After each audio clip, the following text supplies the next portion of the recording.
Welcome back to the Always Aggressive podcast. Corey Fontana, head coach Tony Ersland. We got a lot to talk about today, boys. The Cliff Keen Las Vegas Invitational has wrapped up. We went out there. We got a bunch of dudes on the podium, and a lot of good, a lot of not so good, as you would expect in a tournament of this size at this point in the season. Let's focus on the good to start with, Coach. Overall, 7 placers out of 10 guys. That's pretty darn good. Yeah, no, there's a lot of good. I mean, you kind of mentioned it as a coach. We always look back on where maybe you lost a crucial match or a crucial situation, but overall it should be noted, man, 7 place winners. And that 8th guy, Michael Wolf, was in the blood round and lost in overtime. So we were an eyelash away from having 8 on the podium, which only Nebraska had more. Nebraska had the 8 place winners. We had 7. And so simply just differentiated by where on the podium we were at, hence, what we're going to have to go to work on the next 2 weeks, a couple of things, but great depth up and down the lineup. The guys wrestled hard, which I love, right? Like, we competed well. It's going to come down to consistency and fixing some situations for us. You use the word consistency, Tony, and that's kind of where my head was going, because I look at our last few tournaments as a team. I look at last year's Big Tens, 2020 Big Tens, 2019 Big Tens, excuse me. You look at the last time we were in Vegas when we placed 5th and scored a record amount of points. We had 2 finalists at Midlands 2 years ago. You're starting to see. No, we had 3 at Vegas. Yeah, 3 at Vegas. 3 Vegas, 2 at Midlands. You're right. Yep, I got you. But you're starting to see that consistency from Purdue at these major events. How do you process that as a coach, and where does it kind of take you as you continue to push this team? I think it shows you are developing your guys. That's what I feel really good about. We're not just trying to lean on 1 or 2 guys. We have a number of guys that are performing at a pretty high level. And again, that just means, hey, you have a good room that is pushing each other and paying attention, right? It shows you there's a lot of really good things going on in your program, and it allows you to focus on kind of that next level, right? There's always, to win national championships, there's levels to this thing. And now that we're seeing consistency and competing with some of the best teams in the country, right? I mean, you look at, and we're in the Big Ten, and you had, you had Nebraska and Ohio State and Michigan right there at the top. And we really had Western was up there. Yeah, we'll talk about where we could have been third in that situation. I just think that's a big deal. We are right there, and now you just take the next jump. And certainly you're not trying to be there in December, right? First week in December. We've got a long time. This is another rung on the ladder. And so the goal, like all of these duels and situations we've had in November, is to make a jump coming out of this. This was a step up in competition, right? Tough 2 days, several tough matches strung together. I would expect that we're going to make a jump in both our shape and in our match tactics and in situational wrestling, because we'll go to work on them now the next 2 weeks. So I just think it shows that the program is strong and consistently competing at a high level. And now it's ready to take the next jump is what you're looking for. I would be remiss if I didn't start with the guy who scored the bulk of the points for us there in Vegas, and Devin Schroder. He made it to the finals for the 2nd straight time. Came up short against a really good guy from Princeton and Pat Glory, but he is doing what we anticipated him doing, and it's pretty darn exciting. Yeah, great effort to make the finals. Especially showed a lot of character for those who haven't seen his semifinal match. Wrestled a very tough kid, Kaler, from Oregon State, and was down, right? Was down 4-1. The kid got away a couple times early on D, and so he had to do it a little different. Think of a guy who wants to catch wrists and ride top and turn. He had to go get takedowns in the 3rd and then had a nice ride out to win. And so a really strong character, kind of a match for him, where he had to really compete from behind and go get it done on his feet. And I think he was joking with, maybe it was Vega. He said, yeah, I'm a feet guy now. You know what I mean? It was coming out of that match. So really good, strong showing from him. You know, the bitter taste in our mouth is we let a couple situations get away from us with Glory. Hey, good kid too, right? Like, you've got to be on your game. But we made a couple of mistakes that cost us bad. And that's what, that's the part you go back and work on. But really strong tournament from him, and something he can build on, and should only keep fueling the fire, for him in his season. A few fun notes about Devin. He's off to a 10-1 start on the year, which is obviously very good. 5 of those are Tech Falls? I'm trying to look here. 5 of those are Tech Falls. 5 of those are shutouts. He's doing it in dominant fashion. He's averaging over 10 points a match as he goes out there and is able to find ways to score. And even, you bring up the Kaler match, that's a good one to bring up, considering, didn't get a turn, wasn't able to really establish himself on top, still scored 8 points to come out on top and come away with a win. So he is finding ways to put points on the board. 72 back points already this season, eclipsed the 500 back point mark for his career this past weekend, which still leaves him 300 shy of Jake Pataxel. You had to throw that in.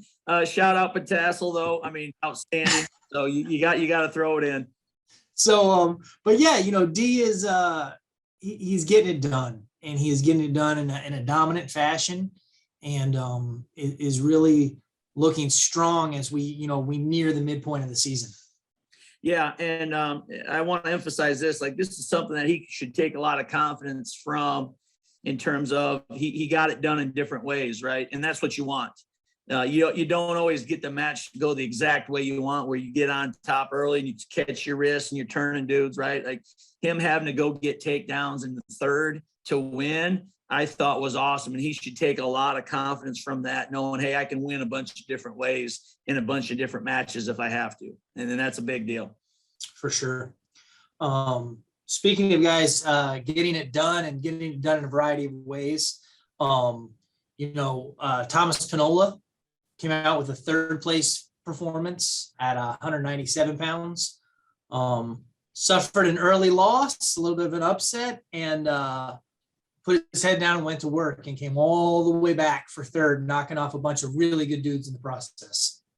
Yeah, no, you said it. I mean, the guy was the 11 seed, right? Like, we're heavily favored from a seeding standpoint in the quarters there, and got upset. And proud of Tom in terms of this.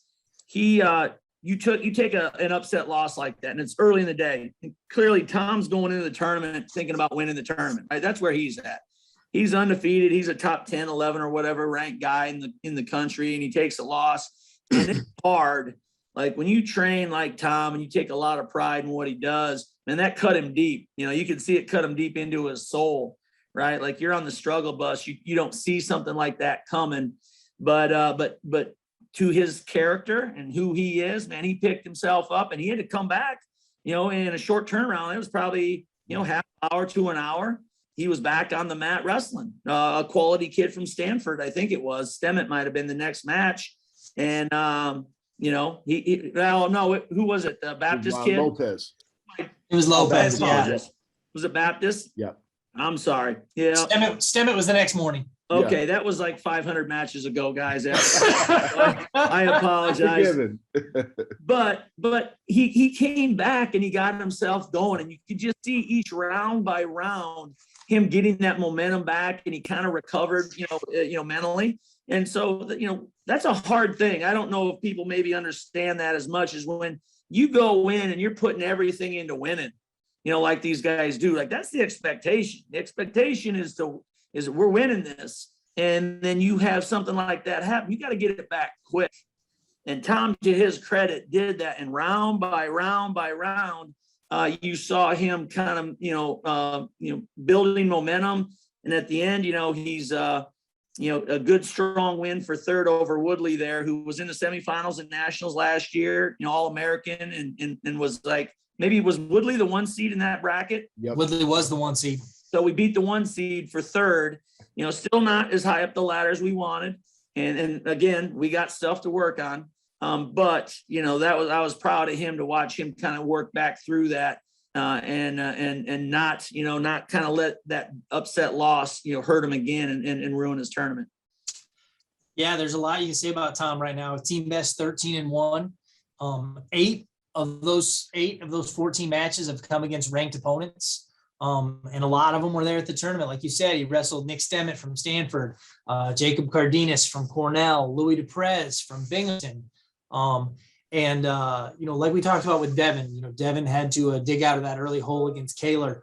Tom had to do that a few times, gave up the first takedown to Stemmett, gave up the first takedown to Duprez, gave up the first takedown to Woodley. And I'm seeing a trend here. Didn't panic. Yeah. I'm seeing a trend. So what you're saying is we got to work on the first period.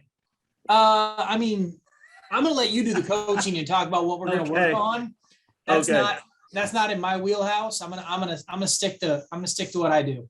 Yeah. Now everybody knows Tom's full of juice, and it's going to be 7 minutes, or however long that match goes, of him coming after you. So, to his credit, he continues to kind of fight. I would just like not to give up the first takedown. Right. Me, I'm greedy. I'm greedy that way. I'm sure Tom is too. Yep. I'm sure Tom is too. Penola, with the team best 52 takedowns coming out of the weekend. This is a crazy one, Tony, and I'm curious to hear you talk about this. Tom has a team most 147 points so far this year. Wow. Just under half of those points have come in the third period. Wow. Oh, right. This is why you train hard. You're in shape. And this is when other people are fading, he's building. You know what I mean? Like, he's established that, I think, already. And this is my point to the team, right? If any of those guys listen to this thing, is this is why you train hard and why you're in shape, because as another guy dissipates, right, in his conditioning and in holding up, Tom is really building. Okay. So, we're proud of that, and we want everybody to be like that. I just want him to be a little better, maybe position-wise coming out, so we don't give up that first takedown, because we know, if we're up early or even, it's really going hard our way late, So I'm just thinking of that, getting him on a leg sooner, establishing, kind of the points going our way earlier in the match. But no, that's awesome, and that's a good stat to know. That those are things that I'm really interested in. I usually don't look towards more the end of the year, when you can really see, trends, there. But that's an awesome one that he should be proud of. And all of our guys should aspire to outscore people in the third. For sure. Moving along through the lineup here. We had 2 other guys make the semifinals in Parker Phileas and Kendall Coleman. Both had really great starts to the tournament, and then, and then faded a little bit late, but still, did a great job and earned some top spots. And like I said, I think it was great experience for both of them, specifically Parker, to get to that stage, to get to the semifinals of a big tournament. Yeah. And even more than that, I mean, the win was a byproduct of it, but I think part of it was he wrestled an Oregon State kid there in the quarters. Top 10 ranked kid in some polls, I believe, Willits, and he executed a match plan like he really needed to. The kid offered some challenges in some different positions. And so, he had to wrestle some things a certain way, and he did a great job with that and dominated the match, right? Controlled it from start to finish. And that is a big deal for us, not just getting the win, but being able to execute the way you talk about, right? Like, hey, here's where he wants to wrestle from. Here's some things he wants to do. Well, let's approach these situations in this way. And he was really good. He still wrestled hard, still found a way to his positions, but executed in a way that we had asked him to. So I think that's important as you wrestle good people as well. Knowing, how you want to approach the match. Kendall got to the semis, lost in the semis. Yep. And then, we pulled him. He had a little ding that we opted to be more careful about than to run him back out there and let it get worse. But up until the that's a semifinals. me. Just so people know, that's a me thing. Kendall, to his credit, my man wants to wrestle, but he did have a little tweak. And so, I'm just trying to protect the guy. No need. That's a brutal tournament, right? That's a tough, with several more matches to go. And, I didn't want to risk the season. So that's more of a me thing. Kendall, like I said, to his credit, wanted to go, was ready to go. But I'm trying to look out for him and keep him on the track of, getting better. Well, he not only had 2 more matches, he had 2 more matches against top 10 guys. So it was no walk in the park. No reason to not go wrestle 100%. Yeah. And the interesting note, this is an aside. I know this is in the middle of us going through, guys, but that's part of too, where it leaves a bitter taste in your mouth. Cause the guy he beat in the quarters and did a nice job against came back for 3rd. So, we're thinking we got 3rd place points, which really puts us up in the mix towards 3rd place as a team. Right. So, in retrospect, it kind of hurt us, but again, you got to look out for Kendall and make sure we're doing right by him physically. For sure. You spoke about his win in the quarters, beat Jacob Wright from Wyoming. The score didn't reflect it, but it was fairly dominant fashion.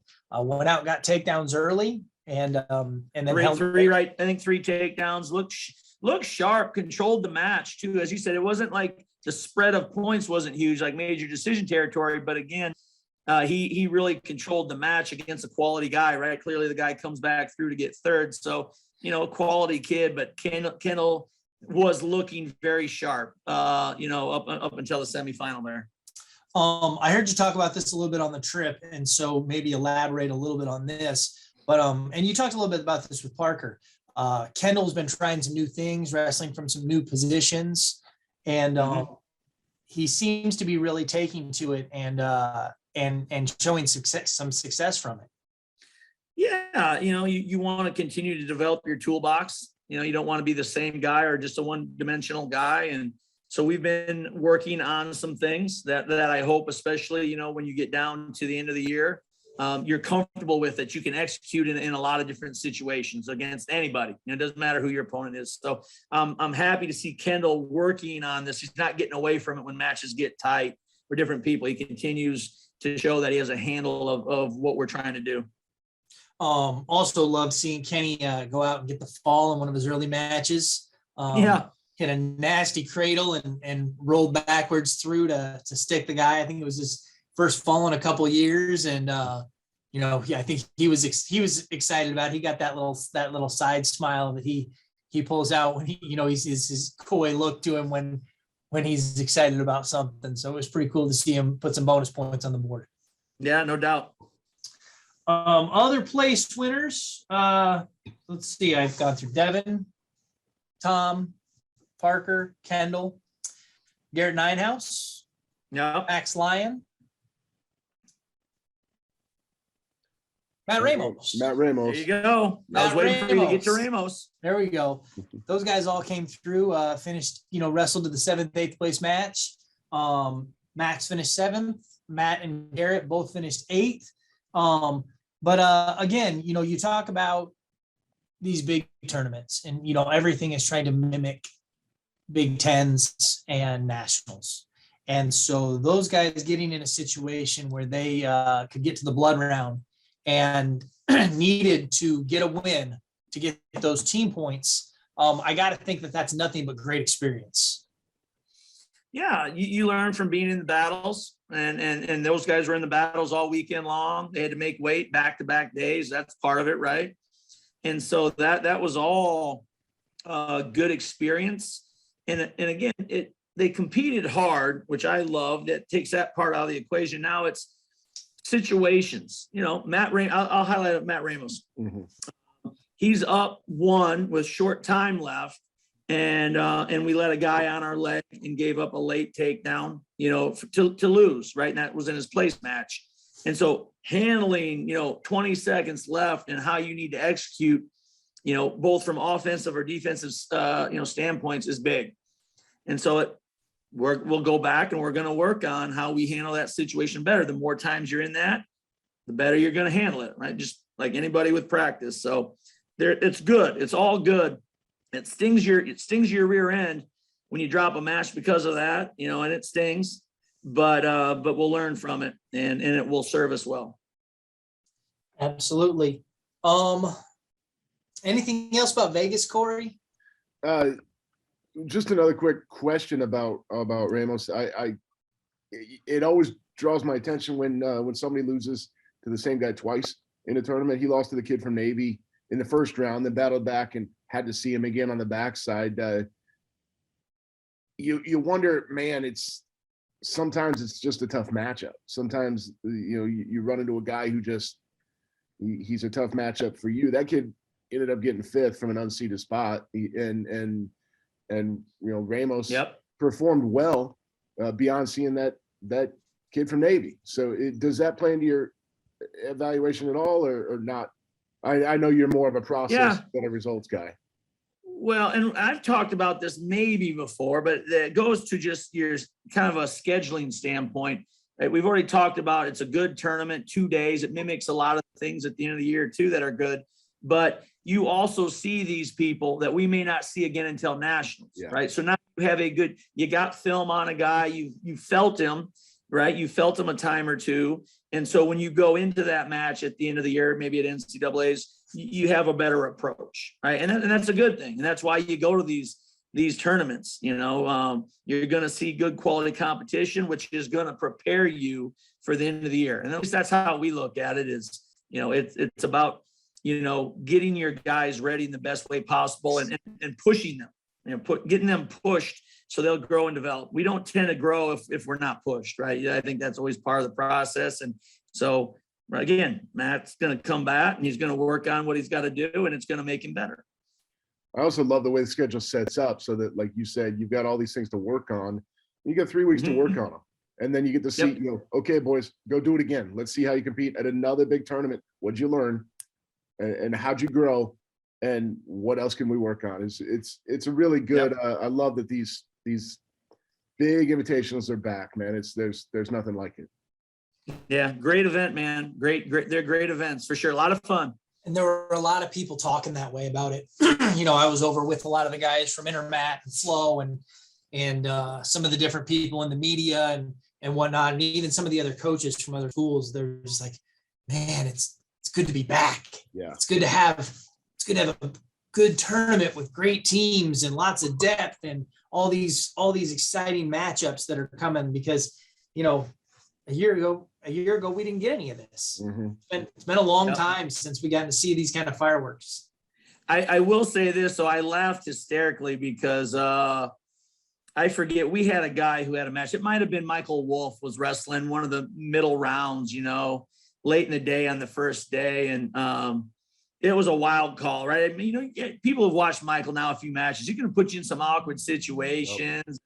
It's going to be tough on the official too. And there was what I would say was a really suspect call, on the mat, and they're trying to sort it out with going back through and talking about it. And both sides are upset, right? Like, I wasn't in the corner because I had just come over from another match. So I think it was Vega. Vega was upset. The other coach on the other side was upset. And I looked at a guy with all these coaches screaming, like, yeah, this is what we wanted, huh? We missed this. This is something we've been waiting for here, so we could all stand over here in the center of the mat, all heated and fired up, and torqued off. I said, this is what we missed. And I think it was it might have been the Cornell trainer, but this guy and I had a good chuckle just because of the absurdity of it, right? Like, you're happy and you're tortured at the same time. Over, this is what we wanted. This is what we asked for. 2 years of pent-up frustration for a bunch of pissed off coaches. I love it. Yeah, exactly. So it's that stuff. You love it and you hate it because it runs you through the ringer, but you love it. Yeah, you definitely come out of that tournament emotionally spent. Yeah, the highs and lows over 2 days. Like, you finish and you're just like, you get into the chair and you just kind of like slump and you're like, "Ooh, that was a lot."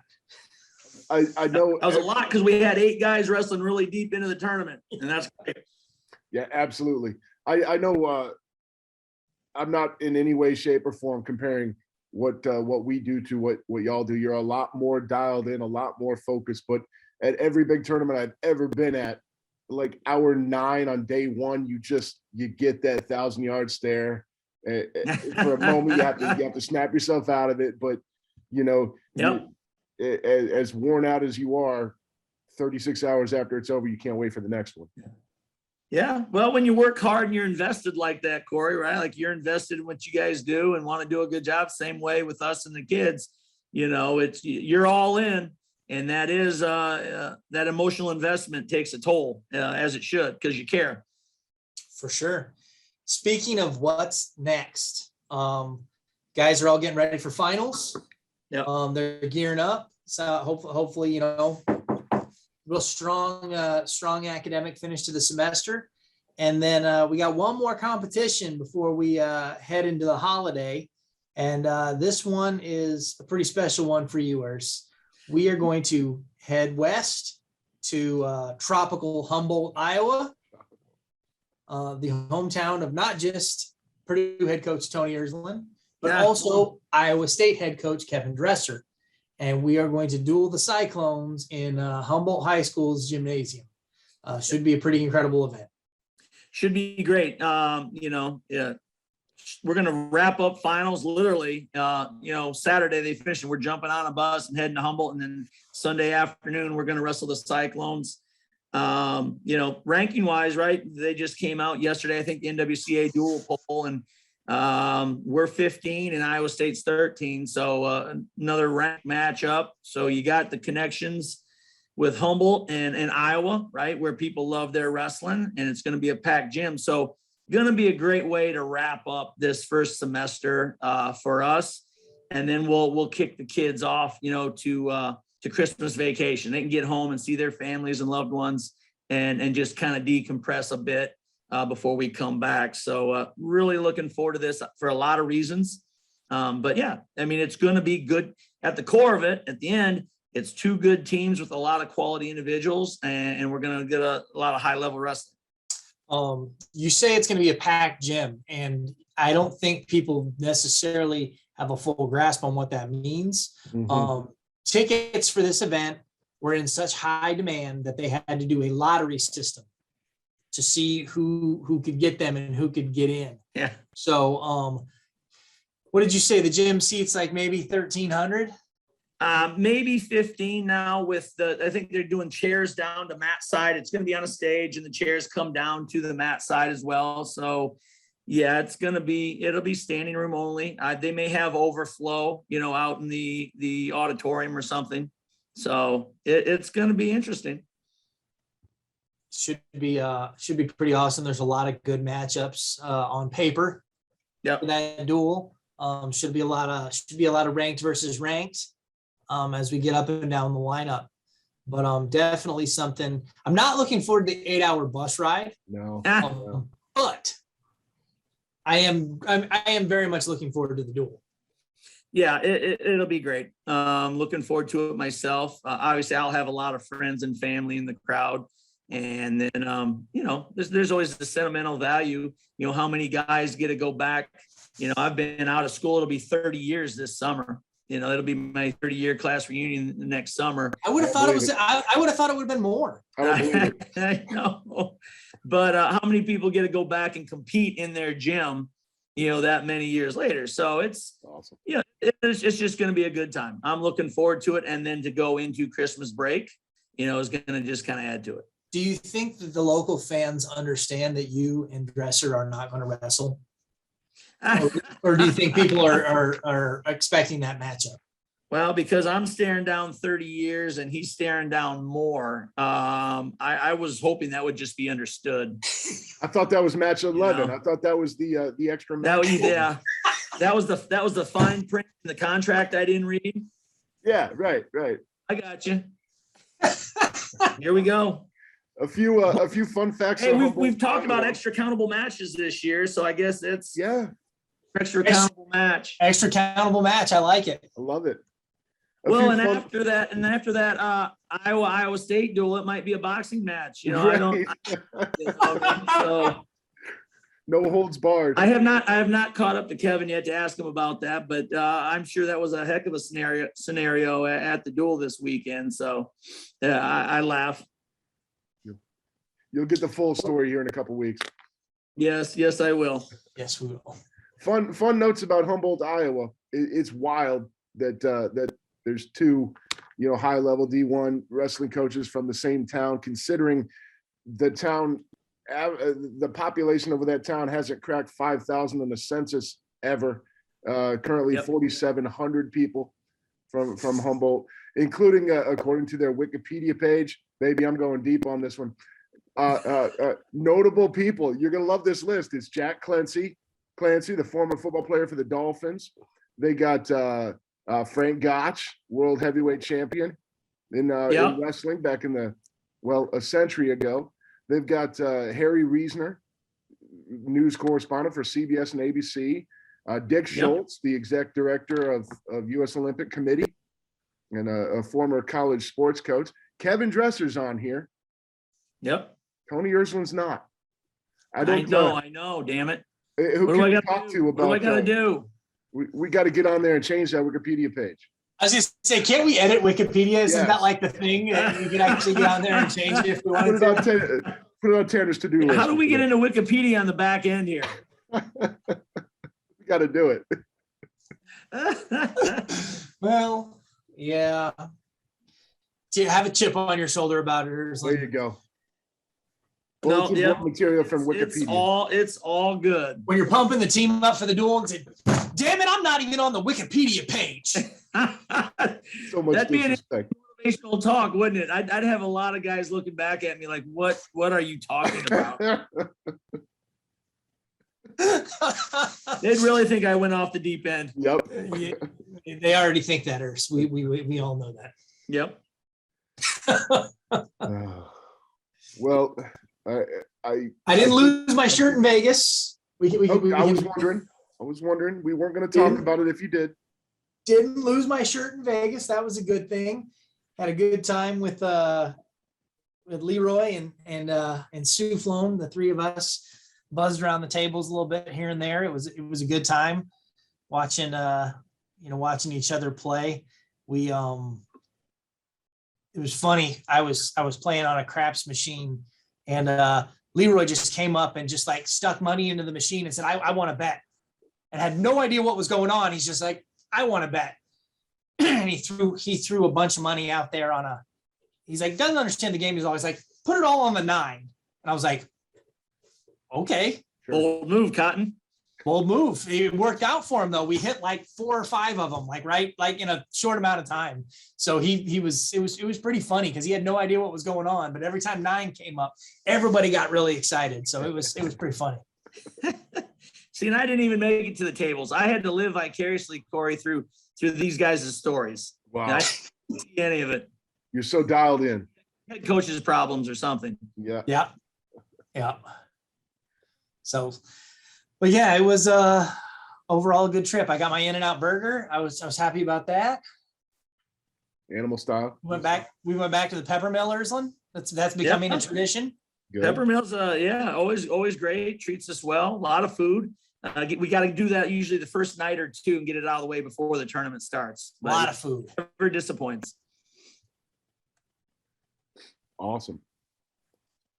Well, I think that's all we got. Yeah, I think so too. I hope the next couple of weeks go good for the guys in the classroom, and good for you in the wrestling room, Coach. And we'll I'm not sure if we'll get back together here before the Iowa State duel. If not, enjoy that bus ride and go get that win. Hey, one last thing I'll point out just so people know too. This has been going on, but we had guys at an open tournament this past weekend. Wisconsin Parkside had 2 winners there with Norris and Reynolds. Both won a number of place winners that did well.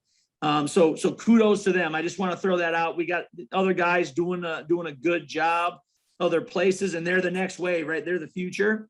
And then we also have the Cleveland State Open, where it looks like we're going to probably have 10 guys or so over at Cleveland State this weekend.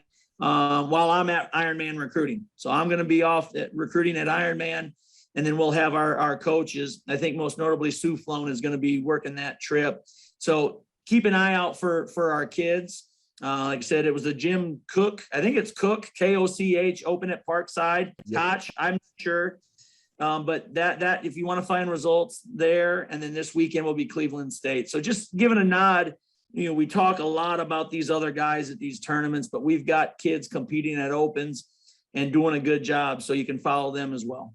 For sure. In addition, yeah, Stoney Buell wrestled all the way back for around third. He ran out of matches. Yep. Cooper Norrie, same deal. Tristan Ruhlman wrestled back for third. Overall, really strong showing for our young guys. Yeah, Ben Venadia. Venadia was second. After he'd been out for a little while, right? Ben had been sick this fall and missed some time in the practice room, so this was his first time back. In the finals. So yeah. Always great to hear about the future. We talk so much about the present, but that's good for those dudes. I know they work so hard. Well, and Ersland preaches to stay present, Corey. Yeah, That's his thing. Stay in the now. heard that one. Be where your feet are. Be where your feet are. Okay. All right. Isn't that the same as be in the now? Be where your feet are. Yeah, I'll get on board with that. But what if I'm laying down? I don't know, but the fact that can, Tanner's really got me wondering. Go ahead, man. Let me get back to me on where you arrive with that. All right, I will. Still Okay, in the peppermill. appreciate that. Guys, thanks. We'll leave it there. Catch you down the road. Boiler up.